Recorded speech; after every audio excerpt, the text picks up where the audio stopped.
off the bat, this sound crazy. That shit was trash. Literally no notes. Well, 10 out of 10. 0, 0, 0 all across the board. I don't know who this author is, but I'm going to be reading way more books from him. Is she really a criminal? Is she not? I don't know. Hey guys, it's me, Jasmine. Today's video is going to be every book that I read for the year of 2025. I started to really get into the hobby of reading, and my goal was to read 15 books by the end of the year, and I achieved that goal, so I am proud of myself. And now I'm going to share and review all the books that I read this year. Okay, before we get started in this video, I want to talk about the apps that I used during my month of reading. As the year went on, I just found new apps to download. So this is my reading folder on my phone.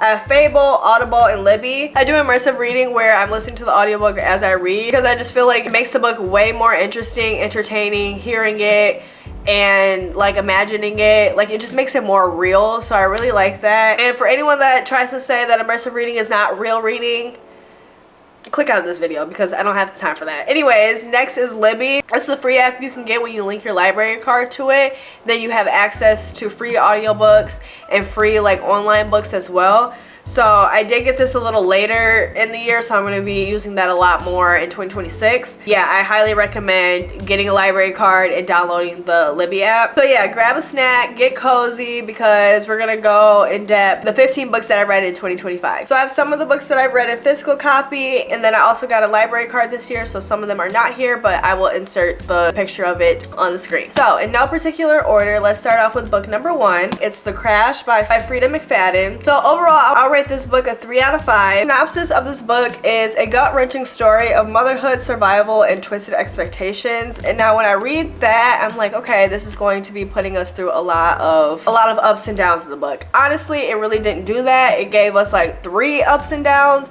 but then it just got repetitive, drawn out, and it took too long for the book to end. She basically got into a car crash and then met a family. The family turned out to be crazy, and I don't want to give spoilers, but you get where this is going. It's just basically a kidnapping type of book, and you can only talk about so much in a kidnapping book. So I think how long it took for the plot to actually develop and then just have a rush ending was just not my cup of tea. As a author, I'm not really a big fan of Freida. She's not my favorite author, but it's an easy book to read. Next is a self-help book. This is I Am the Power of Discovering Who You Really Are, and this is by Howard Falco. And this was a really good book. I took some notes in here as well, and I just think I had this book forever. I think that in the moment of time in my life is when I really needed to pick it up. If you find yourself reading it at first and you're just like, oh, I'm not really like interested in this, try to read it again later in life, and I would rate this a 5 out of 5. This was a really good, and it kept it interesting. It wasn't repeating a lot of the stuff. It gave examples, it gave real life stories,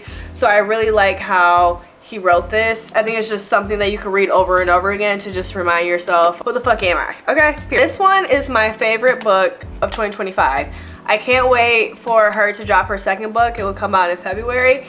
But The Serpent and the Wolf by Rebecca Robinson. This is her first book, and she did an amazing job. There's literally no notes. Well, there's some notes, but I will rate this a 5 out of 5 as well. While I'm going through these books, I am going to be referencing the app Fable that I use to track my books, to set my goals, to join book clubs. I really love this app. It's aesthetically pleasing, and I always review my books at the end, so follow me on there if you're interested in seeing my reviews on things. I joined a book club this year as well. It's called Note to Self by Shy. Okay, so the synopsis of this book is described as a fantasy romance about Vasa, who inherits dark magic and is forced into a political marriage with the ruthless ruler Reed by her murderous brother. But their enemies to lovers dynamic develops as they form an alliance to control her powers and navigate deadly political schemes, blurring the lines between their forced union and real feelings. Okay, so how I reviewed this book is I really like this book. I wanted to get back into fantasy, and this was the perfect book to start with. Characters were interesting and a lot of action happened at the end, making you excited for the second book. I love fantasy, first of all. It was a really slow burn type of book and slow burn type of relationship and like spiciness, romance of the book. So I think I personally don't like slow burns that much, Like, I like it to a certain extent.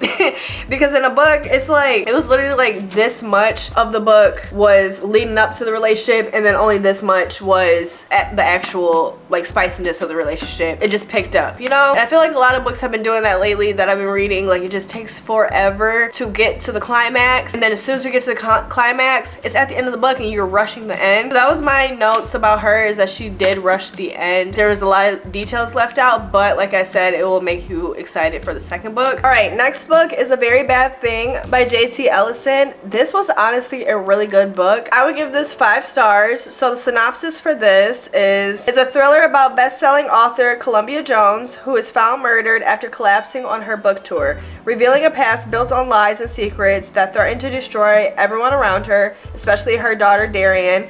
As a journalist and detective, uncover motives from multiple suspects connected to her hidden life. Now this, a lot of tea was spilled during this book, and that's what makes it so interesting, because it keeps you wanting to read more.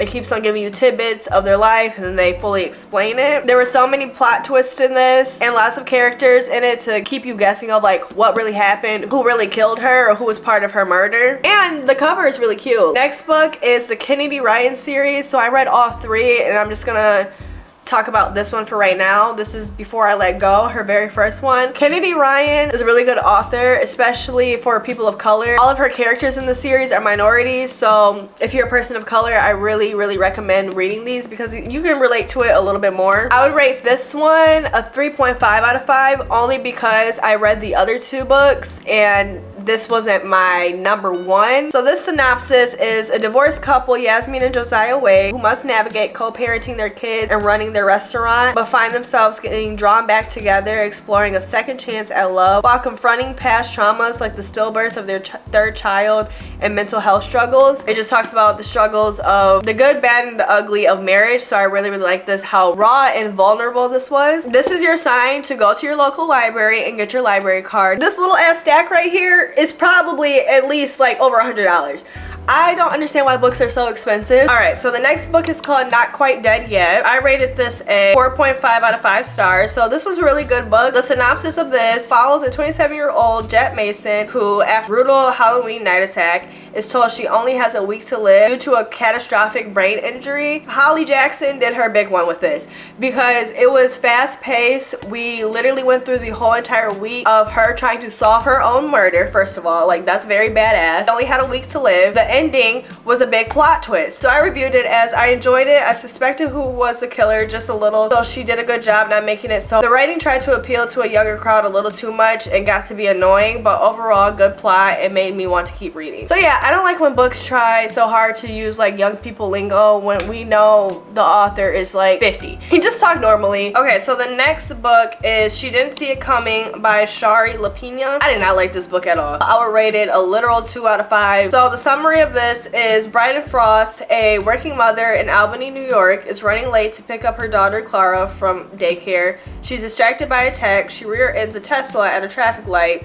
The driver, Derek Gardner, is striking and civil, and they exchange information amicably. This seemingly minor incident sets off a chain of events, introducing Derek into Bryden's life and laying the groundwork for future suspicion and intrigue. Another murder mystery. If you see a theme already, I'm obsessed with murder mysteries, thrillers, that type of genre, so like majority of these books are that. It was so slow trying to solve this murder, didn't give us any information. They went through so many like different routes and other people's stories. Like, it's a whole apartment complex or condo complex.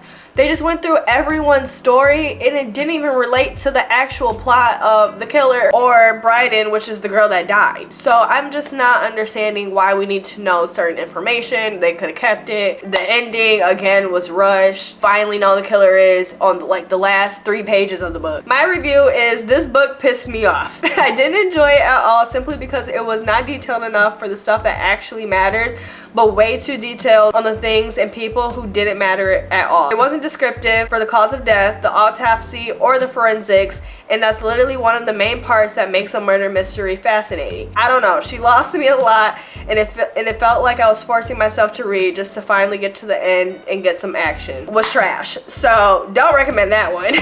So the next book is called Rage and it's by Linda Castillo. The synopsis of this is Chief of Police Kay investigates a brutal double murder that takes her into the dark underbelly of society and exposes the dangers of Amish lives gone wrong. This book educated me on the Amish lifestyle. That was very interesting to learn something new about somebody else's culture. Went into a lot of details on how they solved the murder. I like when they talk about the security cameras. I like go through the whole investigator process. I really like when it feels like we're watching a documentary. My review for this was a great murder mystery. It felt like I was watching an episode of Cops or a documentary. Very descriptive. We're including the whole discovery process. Had a great amount of action. The ending made me like it even more. I was hooked at what was going to happen next. So the ending was honestly the best part because it was just like so much action at the end. Like, I want to read this book again, honestly, just thinking about it. And it was a short book. It was only 304 pages. Like, that is super short. She just did a good job at writing it. I would definitely recommend. I gave it a 5 out of 5 stars, okay? Next book is Once Upon a Dollywood. So I didn't write a review for this one, but I'll just like quickly talk about it. It's basically kind of a knockoff of Kennedy Ryan series. It was good, but Kennedy Ryan is better, so I would recommend reading it. It's honestly the same exact thing. Navigate a new relationship with your past traumas, with the current traumas of the relationship. Basically left her fiance and then just moved on to a different relationship, and she was just trying to figure out how to open up again. Which, honestly, I wouldn't even agree with her choices because, girl, just sit down and heal and focus on, she was writing the script, focus on that, not this man. A slow burner of a relationship and being able to understand, like, the boundaries set and stuff like that. Overall, I would give it like a 3.5 or like a 3 out of 5 stars. I would honestly recommend just reading the Kennedy Ryan books. It's more detailed and more interesting. The next book is The Perfect Divorce by Geneva Rose, and I didn't like this book at all. I rated it I rate that like a 2 out of 5. It was not giving at all. So this is the second part of The Perfect Divorce, which I did read. And that book was okay, but it was way better than the second book. She could have kept the second book. I'm just gonna give a quick review on it. It just didn't really make sense. It didn't need to be extended. It just made us even more confused on the plot of it all. We're just gonna leave it at that. Okay, so next book in the Kennedy Ryan series is This Could Be Us. This Could Be Us was so good. So much tea was spilled. It was kind of like a mystery type of book as well. It wasn't a murder mystery. It was like a her husband went to jail because of a whole bunch of shit that went down. And I like that because it's a whole different plot than the first book of just like them in a marriage. This one is also about a marriage. It was some action in between it, and they honestly went kind of in depth on the court case and all that stuff. So, you know, I just like anything that has to deal with illegal and like, I don't know why. It's interesting. So that is the best book that I read out of the series. So I would rate this one a 5 out of 5. You can just honestly read these books separately. You don't have to read them in order. It is a little bit better so you'll know like how the dynamic of their friendship. Then right after that, I read Can't Get Enough, which is her third book out of it. And that one was about the third friend. Her being like a single auntie. It was how she was portrayed the whole time in her 40s. And then she finally meets a man that's worth it. But there was like some drama with that man. Like some drama attached to it.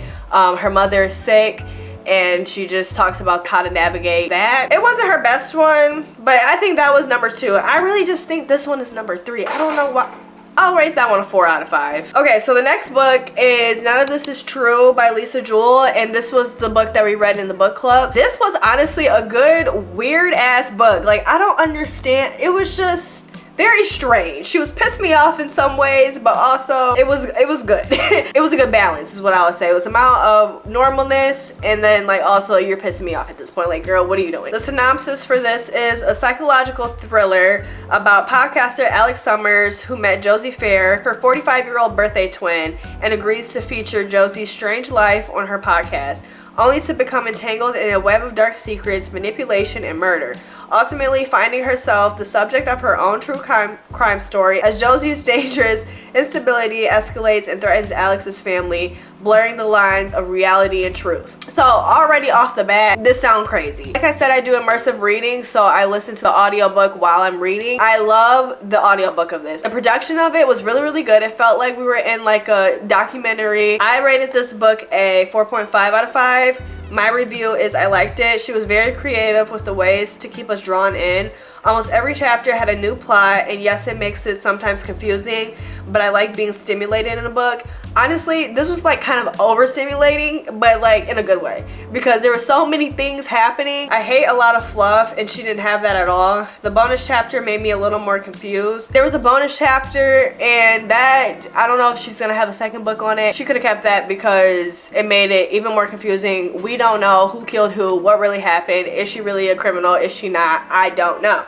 So that kind of made it a little like at the end. Like I said, the girl was strange. She was weird. She's a kleptomaniac. Like, she just got a lot to figure out. So okay, next is Sandwich by Catherine Newman. That shit was trash. It literally pissed me off. There's a series to it. It's 2 books. 0 out of 10. 0, 0, 0 all across the board.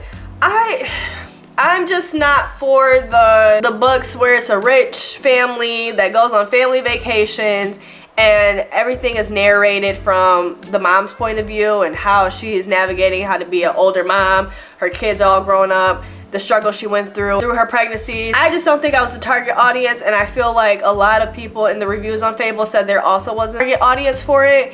So I will say her writing was also terrible because, like I said, she's an old woman trying to use Gen Z lingo, and some of it was like AVE, and I didn't like that either because you're white. And the second book, Wreck, I'm just gonna get that out the way, was even worse. That was my last book of 2025, and it felt like I was pulling teeth and nail trying to finish this book. I honestly, I'll be truthful, I just listened to the audiobook for the rest of the time and couldn't even complete that. So technically, yes, I didn't read 15 books. I read 14 and a half. But like, girl, that book was terrible. I'm gonna end it off with my favorite book of 2025, and this is called The Proving Ground by Michael Connelly. Oh my gosh, guys, let me read the synopsis of this. Mickey Haller, the Lincoln lawyer, takes on his first civil case against a powerful AI company suing after their chatbot encouraged a teenager to murder his ex-girlfriend, forcing Haller and journalist Jack McAvoy to uncover hidden dangers and a whistleblower in a high-stakes legal battle over AI liability and corporate accountability.